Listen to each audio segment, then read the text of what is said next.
This channel does not promote any violent, harmful, or illegal activities. All content provided by this channel is meant for an educational purpose only.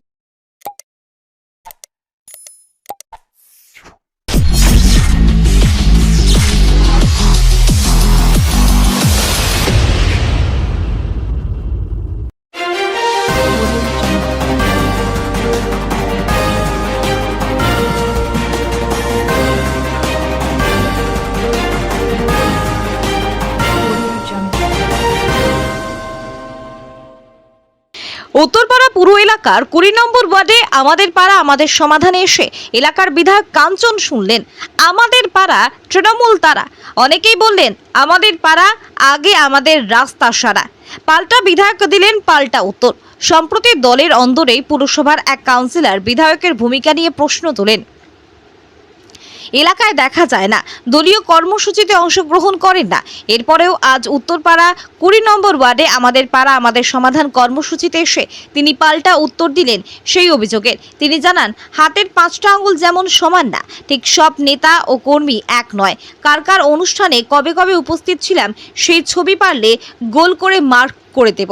যদি অনেকেই মাখলাটি N Mukherjee রোডের বেহাল রাস্তা নিয়ে অভিযোগ করেন, অনেকেই উত্তরপাড়া বিধানসভা এলাকায় আইন শৃঙ্খলা নিয়ে প্রশ্ন করেন, আবার অনেকেই টি.এন. মুখার্জি রোডে ব্যস্ত সময় মোষ চলাচলে ব্যাঘাত ঘটে, যান চলাচলে ব্যাঘাত ঘটে।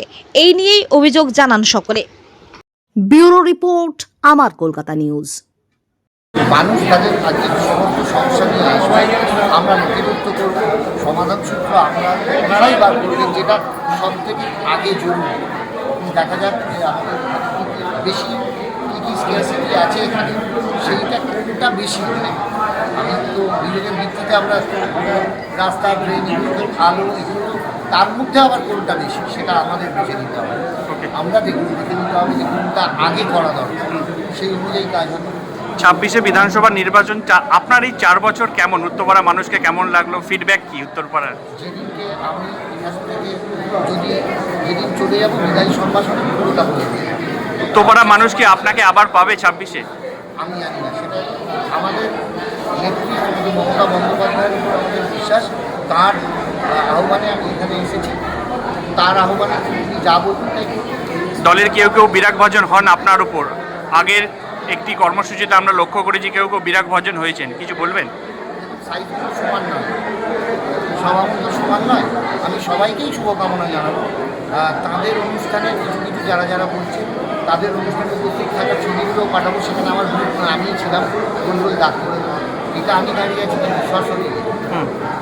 যারা এই অভিনেতা থেকে রাজনীতিতে আসে, অনেকেই বলে অভিনেতার জগৎ থেকে রাজনীতিতে আসে অনেককেই প্রায়োরিটি দেওয়া হয় না, সে বিষয়ে কি বলবেন?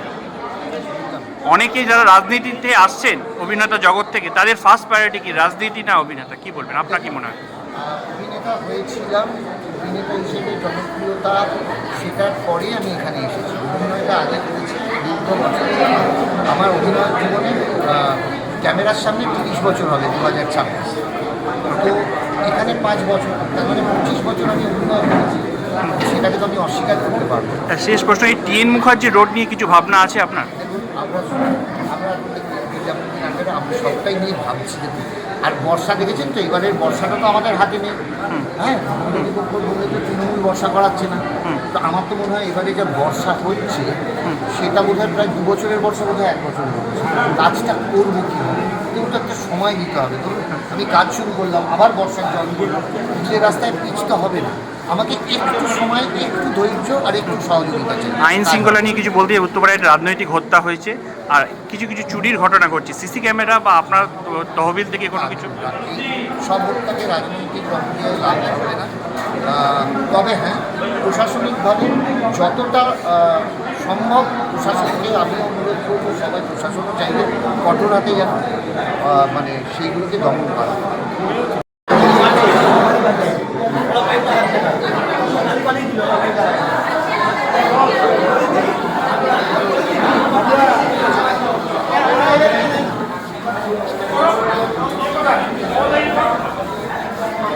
আমাদের আজকের ঢুকিনি। আমাদের সমস্যা হচ্ছে রাস্তা, মেন রোড যদি খানাখন্দে ভরে গেছে।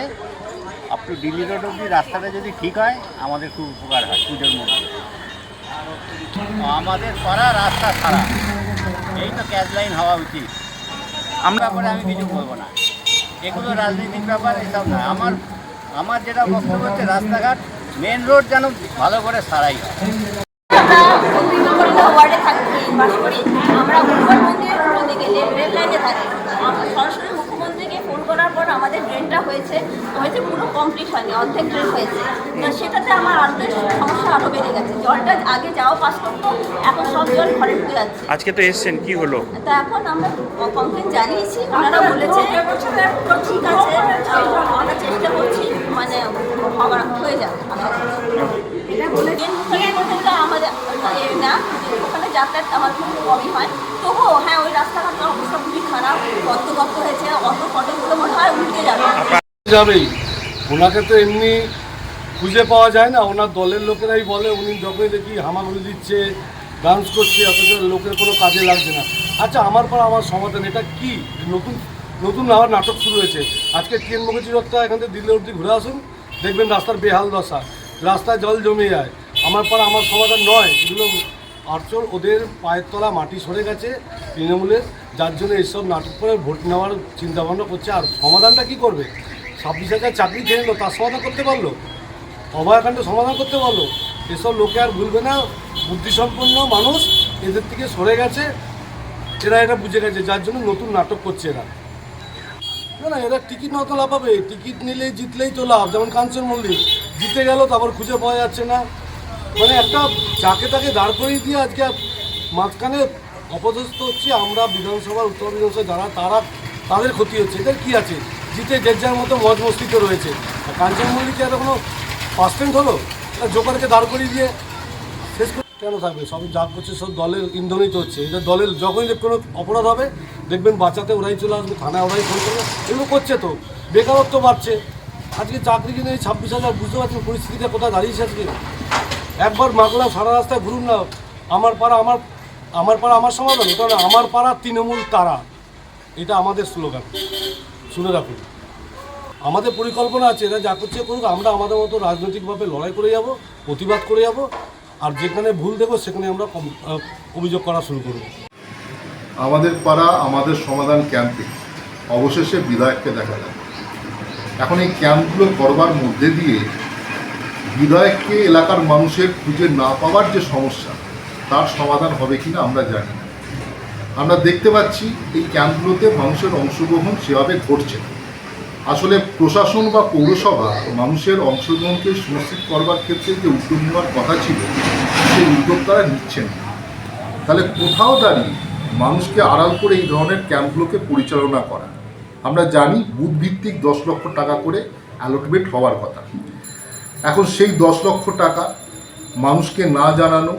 আর তৃণমূল কংগ্রেস আমরা জানি এই দলটার ভিত্তি হচ্ছে তোলাবাজি, সামনের বিধানসভা নির্বাচন।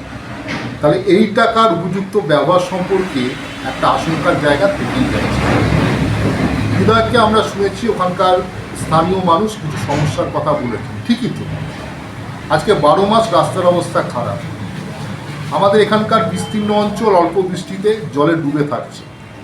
আমাদের সামনে লেভেল ক্রসিং যে ক্যাম্পে উনি এসেছিলেন, দীর্ঘদিনের মানুষের দাবি, সেখানকার যানজট, একটা আন্ডারপাস বা একটা ওভারফুল, এই ধরনের যে দীর্ঘদিনের আমাদের দাবিগুলো বা এলাকার সমস্যার সমাধানের যে বিষয়গুলো মানুষের কাছে ছিল, গত 4 বছরের বিধায়ক হিসাবে সেই সমস্যা সমাধানের ক্ষেত্রে কী ভূমিকা পালন করলেন, এই প্রশ্ন কিন্তু এখনও থেকে যাচ্ছে।